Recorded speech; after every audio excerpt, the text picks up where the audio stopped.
Hello guys, hi everyone. সবাই কেমন আছো? আশা করি জানো সবাই বেশ ভালো আছো। আমিও তো খুব ভালো আছি। সকাল থেকে না আমার ব্লগ স্টার্ট হয়নি, কারণ টাইম পাইনি আমি ব্লগটা স্টার্ট করার। অনেক কাজকর্ম ছিল, সব কাজকর্ম সেরে তিনটে পরীদেরকে আমি সাজিয়ে গুজিয়ে রেডি করবার ছিল, সেই জন্য আমার হাতে একটুও টাইম ছিল না। তো আমি 1টা থেকে মারিয়ামকে আমি স্টার্ট করতে বসেছি। প্রথমে করেছি হচ্ছে সায়কাকে রেডি, তারপর হচ্ছে করেছি মারিয়ামকে, তারপর হচ্ছে করেছি মাহেরাকে। ঠিক আছে, ফার্স্টে বড় থেকে স্টার্ট করে লাস্টে ছোটোতে শেষ করেছি। তো আমরা কোথায় যাচ্ছি, তো থাম্বনেল টাইটেল দেখে তো বুঝতেই পেরেছো আমরা কোথায় যাচ্ছি। তো থাম্বনেল টাইটেলে দুটো জিনিসই দেওয়া রয়েছে, তোমরা বুঝতেই পারছো। একটা দিনের ভিডিওটাকে আমি 2 দিন করেছি, কারণ শরীর একদম বয় না। কোথাও থেকে যদি আসি তাহলে আর ব্লগ করি কিংবা কোনো কাজ করি কিংবা কোনো কিছু করি। তো তোমাদের দাদা ভাই দেখো, তোমাদের দাদা ভাইয়ের গাড়িতে করেই যাচ্ছি, টোটো করে। তো তোমাদের দাদা ভাই বললো অন্যজনের টোটো করে যাবো। আমি যে না, দেখো এত রোদ্দুর রয়েছে, তুমি তোমারই টোটোতে নিয়ে চলো, কোথায় দাঁড়াবো, এদিক ওদিক হতে হবে।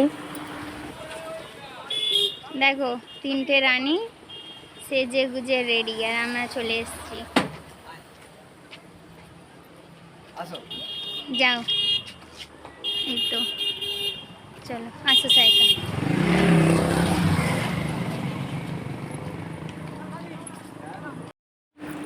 এদিক ওদিক হতে হবে বলে আমি বললাম না, টোটো করেই চলো। তো যাই হোক, দেখো আমরা চলে এসেছি। এখানে বিয়েবাড়িতে পৌঁছে গেছি। খুব সুন্দর ডেকোরেশন ছিল। ডেকোরেশনটা দেখে তো আমার খুবই ভালো লেগেছে, এত ভালো লেগেছে যে কিছু বলার কথা না। আর তো তোমাদের দাদা ভাইয়ের ওস্তাগারের বোনের বিয়ে, ঠিক আছে। তো আমরা সবাই মিলেই এলাম, বেশ ভালো লাগলো। অনেক কিছু আয়োজন করা ছিল, কিন্তু একটা জিনিস সেটা তোমাদের দাদার পক্ষে মেনে নেওয়া একদমই ছিল না। সেটা তোমাদের সাথে অবশ্যই শেয়ার করব। সেই জিনিসটা দেখলে তোমরাই বলবে বাবা, দাদা তো এইসব কিছু খায় না। তো দেখো, বাঙালি আইটেম হয়েছে পুরো, দেখতেই পাচ্ছ কি কি আইটেম লেখা ছিল। তোমরা একটু স্কিপ করে বলছি, তোমরা একটু জুম করে একটু দেখতে পারো মেনুতে কি কি লেখা রয়েছে, ঠিক আছে। আমি সবই মেনুটা দিয়ে দিয়েছি। আমার তো দেখে শির হয়ে গেছি যখন। আর দেখো, একগাল মুখে নিয়েই এর মুখের রিয়াকশানটা দেখার মতন ছিল। জানি না কে কে মুখের রিয়াকশানটা দেখেছো গাইস। আমাকে তো বেশ ভালো লেগেছে খাবার দাবার। যেন সবই আমরা খাই, দই কাতলাও খাই, তারপরে পটল চিংড়িও খাই, তারপরে আলু ভেজটাও খাই, সব কিছুটাই খেয়েছি আমি। এর মধ্যে দারুণ হয়েছিল পটল চিংড়িটা। চিংড়ি মাছ একটাও ছিল না, কিন্তু পটল চিংড়ির তরকারিটা খুব দারুণ ছিল। এখানে মারিয়াম আর সায়কা আর আমি হচ্ছে ফুচকা খাচ্ছি। তো যে তোমাদের দাদা ভাইয়ের ওস্তাগার ছিল, তার একজন ম্যাট ছিল যে কাপড় কাটে, সে আমাকে এসে বলছে বৌমা তুমি যত পারো তত খাও, ঠিক আছে। তো আমি বলছি না না দাদা, আমার খাওয়া হয়ে গেছে, আমি বেশি খাবো না। আমি কত খেয়েছি জানো, মাত্র 10 টাকা মতনই খেয়েছি, বেশি আমি খেতে পারিনি। জানো তো, আমার ওইগুলো খাওয়া হয়ে গেছিলো। যদি আগে যদি চলে আসতাম আমি ফুচকার দোকানে, তাহলে হয়তো আমি ফুচকাটাই হয়তো বেশি খেয়ে নিতাম, তাহলে আমাকে ভাতের প্রয়োজন পড়তো না। আর এখানে পকোড়া রাখা রয়েছে, পকোড়াটাও খুব ভালো রয়েছে। তো সায়কা রানী আজকে হচ্ছে চলে যাবে, সেই জন্য আমার দুলাভাইকে ওইখানেই ডাকলাম চেকপোস্টে ডেকে। তো আমার দুলাভাই এলো সায়কা রানীকে নিতে। তো সায়কা রানী চলে হচ্ছে সেই জন্যই বলেছিলাম যে মঙ্গলবার করেই যাব। তো ওইখান থেকে বিয়েবাড়িতে গিয়ে ওকে এক ছোটে দিয়ে চলে আসবো, সেটাই। তো আমাদের মারিয়াম মাহেরা বলছে মাম্মি কেন চলে যাচ্ছে? আমি বলছি হ্যাঁ আপা এবারে চলে যাচ্ছে।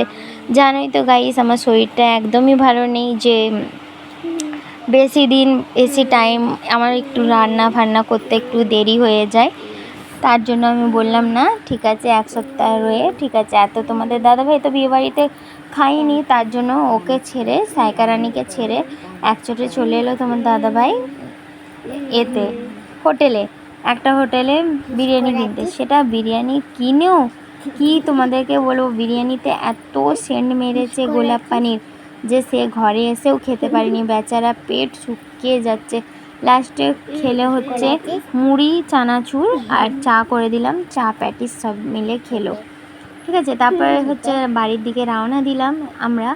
তো আমি আর মারিয়াম মাহেরা একসাথে বসে পড়লাম। এটা হচ্ছে চেকপোস্টের রাস্তা, তো এইখান থেকে নিয়ে যাচ্ছে, রাস্তা থেকে নিয়ে। আর তো তোমাদের দাদাভাইও যাচ্ছে, আর আমি তোমাদের দাদাভাই যাচ্ছে, আর আমি এইগুলো শেয়ার করছি তোমাদের সাথে। বড় রাস্তা, দেখতে ভালো লাগে। তো যাই হোক, আমাকে তো খুবই ভালো লাগে। আর যেখানে আমি রাত্রিবেলা চা খেয়েছিলাম সেখানে দিনের বেলা খালি খোলা থাকে না, সেই জন্য হচ্ছে আমি এমনি চলে এলাম। আমি তোমাদের দাদাভাইকে বললাম যদি চায়ের দোকান যদি খোলা থাকে তাহলে আমাকে একটু খাইয়ে দেবে, বললো ঠিক আছে। তো বলে তো পুরো বাড়িতে চলে এলাম, কিন্তু চায়ের দোকানটা বন্ধ ছিল বলে তোমাদের দাদাভাই আবার আমার জন্য চা নিয়ে এলো বাইরে থেকে। তো বাইরে থেকে চা নিয়ে এসে আমি খেয়ে নিলাম। তো জাস্ট আমার সব কিছু সাজগোজ, শাড়ি পরা, চুড়ি পরা কেমন লাগলো অবশ্যই কমেন্টে জানাবে। তো চলো, তো যাই হোক, চলো বন্ধুরা, আবার দ্বিতীয় দিনে চলে এলাম। দ্বিতীয় দিন একচোটে সন্ধেবেলা চলে এলাম তোমাদের সামনে। তোমাদের দাদাভাইকে বললাম যেন আমার খেতে পাচ্ছে, তো তার জন্য বললো কী খাবে বলো। আমি কী খাবো জানি না, কিন্তু খেতে আমার পাচ্ছে। তো তোমাদের দাদাভাই বললো ঠিক আছে, আমি রোল কিনে নিয়ে আসছি, তাহলে একটু বাইরেটাতে বেরো, মারিয়ামকে পাঠাও আর নিয়ে আসবে। তো তাই আমি মারিয়াম মাহেরা সবাই মিলে চলে গেলাম। আর বাড়ির অবস্থাটা দেখো, পুরো ঘর ঘেঁটে মেটে রয়েছে, সব অগোছালো রয়েছে। তো ওগুলোকেই গোছাবো। তো এখন আমার শরীরটা একদমই ভালো লাগছে না, তাই জন্য আমি বসে রয়েছি। তো মারিয়ামকে বললাম একটা প্লেটে ঢালি। তো মারিয়াম, মাহেরা আর আমি তিনজনে মিলেই খেলাম। আমি যে খানা, এটা ঝাল থাকে না, এটা খেতে একটু স্বাদিষ্ট রয়েছে, একটু খাও। তো বলে আজকে মারিয়াম মাহেরা দুজনই খেলো, ঠিক আছে। খুব ভালো লাগলো এরকম বাচ্চারা যদি খেয়ে নেয়। তো তো যাই হোক, আমার সন্ধ্যেবেলার এটাই নাস্তা পানি হচ্ছে, তারপরে তো হচ্ছে চা পানি করবোই। আগে বলি এটা আগে খেয়ে নিই। দেখো সাদা মতন পাড়াটা আগে ছিঁড়ে রেখেছি মারিয়াম মাহেরার জন্য। তো প্রথমে সাদা মতন পাড়াটা আর ছিলই না, তো তার জন্য কি করব, মারিয়ামকে বললাম মারিয়াম ঝালই রয়েছে, কিন্তু ঝাল না, টমেটোর সস দেওয়া রয়েছে। তো মাহেরা রানী বললো ঠিক আছে রাখো, আমি পানি খেয়ে আসছি। আমি ঠিক আছে ভাই, পানি খেয়েই আসো। তো যাই হোক, দেখো ওরা এখানে পানি ফানি খাচ্ছে, তারপরে আমিও বসে পড়েছি রোলটা খেতে। আর অনেক দিন পরেই রোল খাওয়া হচ্ছে। তো যাই হোক, আর রোল খেয়ে গাইস আর এত গলা জ্বলছে যে কিছু বলার কথা না। এখন না ভালোভাবে কিছু শান্তিভাবে খেতে পারি না কিছু করতে পারি, ঠিক আছে। শরীরটা তো ভীষণই খারাপ থাকে। চলো যাই হোক, দেখো তারপরে কি হচ্ছে। এই দেখো বন্ধুরা, মায়ের জান খারাপ বলে মাহেরা রানী কত সুন্দর করে ঝাঁট দিয়ে নিয়ে গেছে, একটুও কেচড়া নেই। দেখতে পাচ্ছ গাইস, আমার মেয়ে বড় হয়ে গেছে, সেই জন্য চাই মেয়ে দাও আল্লাহ পাক। মেয়েরাই তো একটু মায়ের দুঃখ কষ্ট বোঝে বলো। এত ছোট হয়ে আমার রানী আমার জান খারাপ দেখে আমি যে মাম্মি একটু ঝাঁট দিয়ে দাও তো, মাম্মির একটু জান ভালো নেই, হ্যাঁ বলে ঝাঁট দিয়ে একদম বাইরে ফেলে দিল। দেখছো, একেই বলে ভারতের নারী, তাই না? এটাই হচ্ছে নারী, এটাই হচ্ছে নারীর শক্তি, সব কাজ করতে পারে নারীরা। তাই উপরওয়ালা আমাকে দিয়েছে দুটো, আর একটা কী দেয় জানি না, সেটাও যদি মেয়ে হয় খুব ভালোভাবেই এগলে নেব। একটু আমার মুখে দুঃখ থাকবে না যদি মেয়ে থাকে, তো অনেক খুশি হব আল্লাহ যদি মেয়ে দেয়। তো দেখছো বাইরে ঝাঁটাকে ঝেড়ে চলে এলো, বাহ ভেরি গুড, আমার গুড গার্ল। আসো একটা চুম্মা নি, আসো তো মা, তো চুম্মা দি, তো দেখ কত ঘেমে গেছে আমার মা, দেখো তো কত ঘেমে গেছে, মাম্মিও ঘেমে গেছে।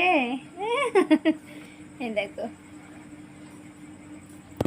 আর আমি চা করছি। মারিয়াম রানী গেছে হচ্ছে চিনি আনতে, আমি চিনি নেই, ডাব্বা খালি হয়ে গেছে। দেখো তোমাদের দাদা ভাইকে বলতে হবে, কিছু জিনিস শেষ হয়ে গেছে, চিনি, চাল, এগুলো চাল একটু অল্প রয়েছে, কিন্তু চিনিটা একদমই শেষ হয়ে গেছে, এগুলো আনতে হবে। দেখো মানে মারিয়াম চলে এলে মা, ঠিক চলে এসছো, তাহলে বড় হয়ে গেছে আমার মা।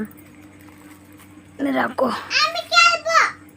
আমাদের এখানে 500 চিনি দেখো 28 টাকা নিল। এটা বাজারের দাম কম, সেই জন্য এখান থেকে কিছু আনাই না, শুধু টেম্পোরারি আনা হলো, কিছু এখানে নেই বলে, একদম বাড়িতে নেই বলে আনা হলো। 28 টাকা নিল, দেখুন। চলো পরে আসছি।